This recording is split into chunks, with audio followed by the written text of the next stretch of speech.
자, 이제 마지막으로 수입이냐 국산이냐. 그래서 제가 만약에 이제 수입이냐 국산이냐 물어보면은 제가 첫 질문이 바로 예산이 어떻게 되시냐입니다.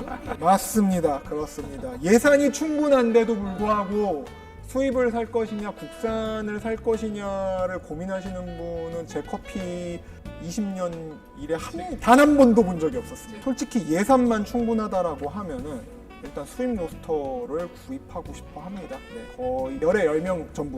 네, 제일 많이 듣는 질문이 제가 이제 워낙 지금 다 기센을 엄청 오래 쓰고 많이 다양하게 쓰고 있지 않습니까? 그래서 이제 뭐 기센 좋냐, 기센 어떠냐, 기센이랑 프로밭을 비교하면 어떠냐, 수입산 로스터가 좋으냐 아니면 국산 로스터가 좋으냐에 대해서 제가 직접적으로 얘기를 드리는 것보다는 이제 제가 어떤 기준으로 로스터를 선택을 했었는지에 대해서 좀 설명을 해드릴게요. 이런 그 제조업에 기반한 어떤 물품들, 뭐 커피 로스터도 그렇고 뭐 커피 장비도 그렇고 그런 거를 선택할 때 1차적으로 보는 거는 그 브랜드가 그 업계에서 몇 년 동안 그거를 만들었었고 어느 정도 특화되어 있는지 성능적으로라든가 이런 부분에서 그런 역사를 되게 중요하게 봅니다. 왜냐하면은 일반 제조업의 노하우라는 거는 후발주자들이 그렇게 쉽게 따라하기가 힘든 요소들이거든요. 당시에 제가 처음에 로스터를 선택하려고 했었을 때 후보군은 네덜란드의 기센, 그 다음에 미국의 디드릭, 독일의 이제 프로밭 세 가지 중에서 선택을 하겠다였었습니다. 그 다음에 저한테 되게 브랜드 자체보다도 훨씬 더 중요했던 게 뭐냐면은 그 해당 브랜드를 수입하는 수입사였었어요. 상업용 장비는 성능도 중요하지만 못지않게 중요한 게 제품의 유지보수거든요. 그러니까 이 유지보수는 사실 수입사의 어떤 안정성 또는 뭐 규모, 역량 어느 정도 지원을 할 수 있느냐에 따라서 진짜 천차만별입니다. 가장 높은 점수를 받은 거는 그 당시에 기센이었었습니다. 그런데 처음 이제 시작하려고 마음 먹었을 때 당시에 동경하던 그 로스팅 팩토리가 미국의 그 올림피아 커피라는 곳이었어요. 당시에 올림피아 커피가 사용하고 있던 로스터가 그 미국의 디드릭이었었습니다. 최초 로스터로 디드릭을 선택을 했었습니다. 디드릭을 미리 구입을 해가지고 1년 정도 이제 준비를 하고 커피웍스 팩토리를 오픈하고 난 다음에 보니까 1kg라는 용량으로 이거를 다 소화하는 거는 불가능에 가깝다. 5에서 6kg급 모델들을 이제 추가로 하자고 할 때 보통은 시작을 디드릭으로 하면은 두 번째 쓰는 라인업도 디드릭으로 가는 게 일반적입니다. 통일하는 게 일반적이긴 한데 그 당시에 제가 디드릭이 아니라 기센 W6 6kg 모델을 구입했던 이유는 수입사 때문이었었어요. 이제 프리메라가 워낙 좀 작은 규모로 운영되던 수입사였었어요. 여기 처음에 제가 로스터를 구입하려고 상담받고 뭐 이거 해주셨던 그 팀장님은 상당히 친절하고 좋으신 분이었는데 문제는 직원이 그 팀장님 한 명밖에 없었어요. 어떤 돌아오는 응대가 너무 느리고 뭐 또 불안정하니까 결국은 제가 그냥 직접 뭐 영문 자료를 찾아보거나 뭐 이런 식으로 처리를 하는 게 너무 가장 컸었고, 그리고 이제 제가 커피 로스팅 사업을 시작하기 전에 저도 역시 장비 수입사 쪽에 있었거든요. 속사정, 수입사의 속사정이라든가 상황 같은 거는 이제 일반 분들보다는 제가 훨씬 많이 알고 있었죠. 기센이 그 당시에 로스터 사업부를 가장 크게 운영을 하고 있었고, 그건 지금도 마찬가지입니다. 지금 로스터 수입사들 중에서 기센이 운영팀이 가장 크고 활발합니다. 그래서 기센 로스터를 구입을 하게 됐죠. 디드릭을 일단 한번 써봤었기 때문에 다른 방식의 로스터를 한번 써보고 싶다라는 욕심도 좀 작용을 했었고요.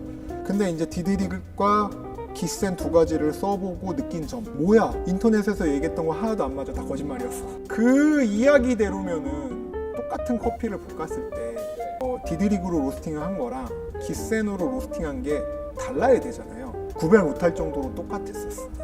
기본적인 레시피는 똑같았습니다. 원재료가 동일하다라는 전제 하에서 제가 그때서부터 대류열이 어떻고 전도열이 어떻고에 대한 의구심을 품기 시작을 했고, 그 이후로 이제 좀 다양하게 많이 테스트를 해보고 내린 결론이 전도열 대류열 별로 중요하지 않아요. 그냥 무시하셔도 돼요. 아까도 말씀드렸듯이 요즘 나오는 기계는 그걸 어느 정도 조절을 할 수가 있으니까. 또 그래서 제가 사적으로는 어떤 로스터 선택 방식 이런 질문을 받을 땐 다 의미 없다. 돈이 많으면 수입 로스터를 쓰시고, 그다음에 만약에 예산 부족이 분명히 있다 라고 하면은 뭐 방법이 없지 않냐, 국산 로스터 가시는 방법밖에 없다.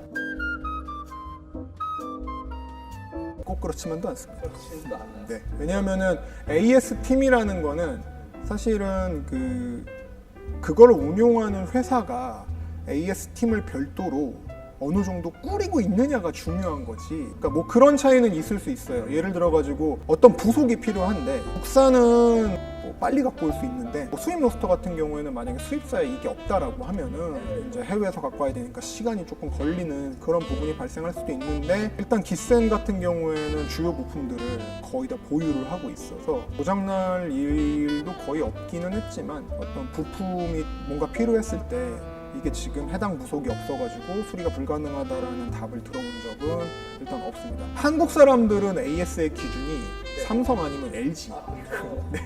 근데 AS 부분에서 삼성이나 LG는 전 세계의 어떤 기업도 이길 수가 없습니다. 그렇기 때문에 이거는 이제 업계 사정을 감안한 어디까지나 상대적으로 봤을 때 AS가 상당히 AS 지원이라든가 아니면 기술팀에 이게 상당히 좋다라고 말씀을 드리는 거지, 절대 이거를 그 국내 가전 대기업과 비교하시면 안 됩니다.